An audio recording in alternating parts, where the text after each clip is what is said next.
Heyo, it's Mayo. So I've been in the midst of a skincare series here on my channel. I've shared my body products that I use, I've shared tips and tricks on how to get softer skin, I've shared my skincare routine, and today I'm going to shift gears into more of storytelling of my skincare history and how I've healed my cystic acne naturally. I'm not wearing any makeup today, and my skin isn't perfect, but it's so much better, and I want to tell you guys how I ended up where I am and how I've healed my acne. So I've had acne since I hit puberty, and I had pretty normal acne for a young teenager or teenager. I had oily skin and hormonal breakouts and blackheads, nothing too out of the ordinary for a teen. However, I got sick when I was 14, and chronic illness greatly changed my skin. My skin was very inconsistent over the many years of chronic illness and was always changing. I had oily skin and breakouts, I had dry skin and that would itchy and flaky. At times I had normal skin and totally clear skin. And then later on I developed cystic acne. If you want to hear more about my chronic illness journey, you can check out my Lyme Diaries playlist linked below. I share all about having Lyme disease, co-infections, and mast cell activation syndrome. At age 18, I almost lost my life, again, and I was diagnosed with MCAS, mast cell activation syndrome. I became anaphylactically allergic to everything in my life, from foods, drinks, makeup, body products, house cleaning products, perfumes, you name it, I was allergic to it. I had anaphylaxis many times a day, all the time, and it was the worst, let me tell you. It was not fun. In all of my allergies, I had a lot of skin reactions as well. I had a lot of rashes, and I developed cystic acne. Every single thing I tried on my acne made it worse. It was painful and inflamed, constantly itchy. I had it all over my face, my neck, my chest, and my shoulder blades. I don't have a whole lot of photos of what that all looked like at its absolute worst, but these are just to give you kind of an idea of some of the worst of it. And it was very painful and so stubborn. As I said in the beginning of this video, I'm not wearing any makeup right now. This is my bare skin.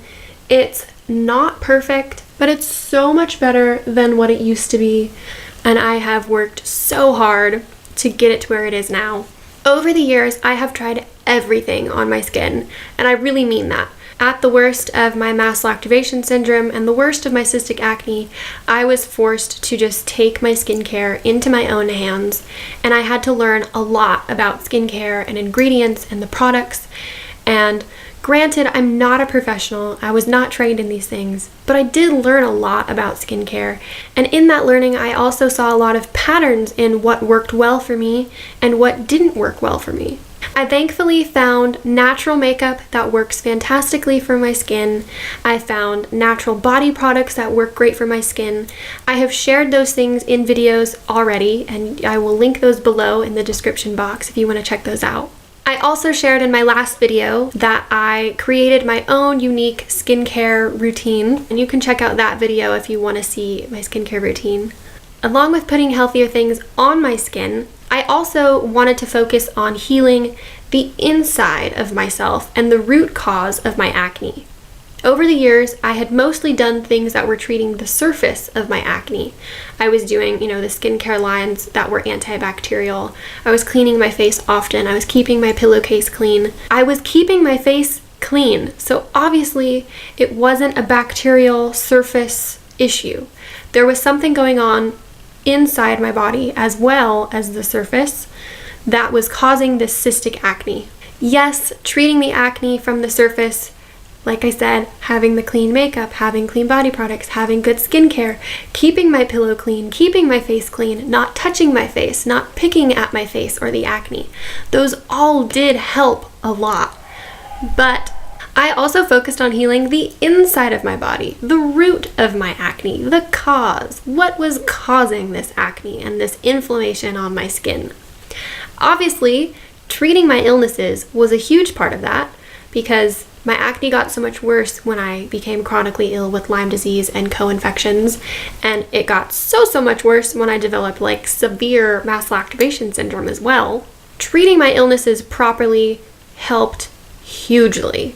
And people have asked me to talk more in depth about what exactly I did for treatment, and I am working on that content, but I don't want to rush into putting that out because I'm not a doctor or an expert in these kinds of things, so I really want to take my time in putting that information out. But stay tuned. As I said, before I got sick when I was just a teenager, I did have hormonal acne. Around the time of my period or around the time of ovulation, I used to break out, and still to this day, I do.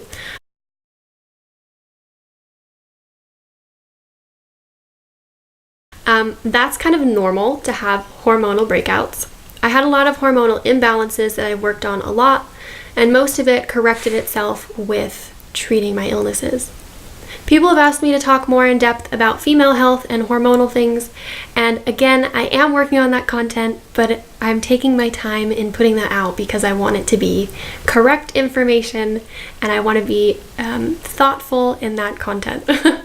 I also switched to a low histamine, low inflammation diet. No dairy, no gluten, no sugar. I drink only water. My diet was crafted not only by my own research and my mom's research, but also we consulted with many of my doctors. We used allergy testing and genetic testing to also help form this custom diet for myself. I did make a video already about what I eat in a day in this low inflammation diet. You can check that video out, linked below. As I said, I drink only water. My mast activation syndrome made me anaphylactically allergic to all but one brand of water for a long time. I can drink other brands of water now. I could drink other things if I wanted to, but I choose to only drink water because I feel so healthy just drinking water. I crave drinking water, and I don't crave soda or coffee or alcohol or even juice. Someday I would love to get back on green juice because I'm not always the best about eating my greens. Fruit smoothies are really high in sugar. Sugar can be triggering for a whole lot of different things in the body and for acne as well. But green smoothies would be awesome, and that is on my list. I also found that with my mast cell activation and just life in general, that stress was one of my biggest triggers in my life and in my health. I worked really hard to reduce as much stress from my life as possible. I did share in my 20 Steps to Healing video other things that I did to promote healing and health in my life. You can check out that video if you want to hear more about that. Of course, obviously, exercise is very healthy for the entire body. People don't always think about that as a solution for acne, but exercise equals movement, and movement is how the lymph system drains toxicity naturally. People have asked me to make exercise videos and share what I do for my exercise routines, and I am working on that content as well. That will come out sometime this year, hopefully. Fingers crossed. When I was too sick to move though, and still sometimes if I get really congested in my lymph and feel kind of toxic or like I'm not detoxing, I also can do, detox baths, or you sweat it out in steam like a hot shower, or there is manual lymph drainage massage. I do plan to share a manual lymph drainage massage that my physical therapist taught me many years ago and has definitely been key for keeping me healthy. Those are the main things I've done to help turn around my health and turn around my acne. I will share that my biggest struggle in this cystic acne journey was self-esteem. I struggled very deeply with self-hatred and self-loathing at my worst points, and that's hard to admit publicly. It's not my brightest moment in life. The biggest difference I saw in that turning around was when I started focusing on striving for happiness and striving for health, and no longer striving for perfection. Clear skin or not, I was striving for happiness in my life, and I didn't care what that ended up looking like as long as I was happy. In my healing process, it became a mission of mine that I wanted to be able to show my bare skin in pictures and in videos and to go out into the world without makeup. I used to be a person that I would only go out if I wore makeup, and I wanted to become comfortable enough to actually just show my bare skin as it naturally is, and to learn to love that and be comfortable and confident in that. I don't wear makeup a whole lot anymore, and letting my skin breathe was a very beneficial thing for healing my acne. That's why it's been so important to me to do all of these skincare videos showing my natural bare skin, blemishes and all, because that was such a big part of my own struggles and my own journey. And I think it's something a lot of us struggle with. It's hard to show your bare, naked self to the world and to still feel comfortable and confident and not insecure or beat yourself up or compare yourself to others. Something that was really a turning point for me in this process was reminding myself of the fact that I would never, ever judge another person for their surface qualities, whether that's acne or hair loss or whatever it may be. I would never judge a person or think they're worthless or unworthy of love or ugly or something, anything like that. I would never judge a person for their surface qualities. So why the hell would I do that to myself?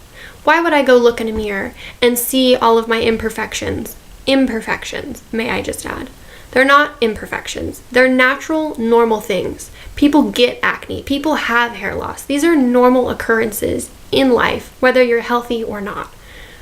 Why would I look at those things on myself and be so harsh and so unforgiving and think I'm worthless and unworthy of love and XYZ?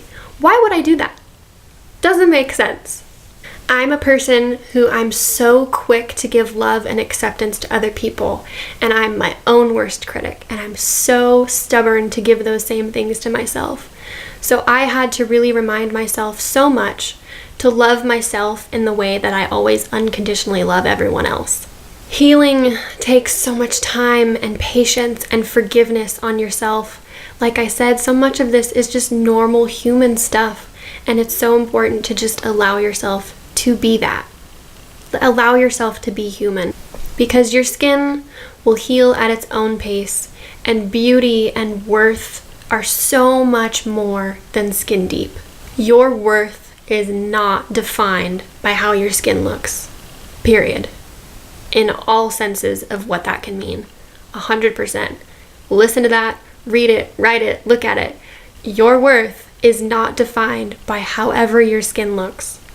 I would love so much to talk so much more about self-love and this self-love journey I've been on, but that's today's video for now. If you like this video, make sure to give it a thumbs up. If you enjoy my content, make sure to subscribe.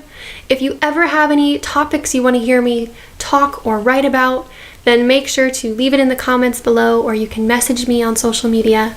I'm always happy to make the content you guys want to see, and I'm always happy to answer questions or comments. I'm an open book, y'all. Thanks for watching. Bye! Classic Mayo. Isn't she lovely? Isn't she wonderful? Isn't she precious? Serenade yourself.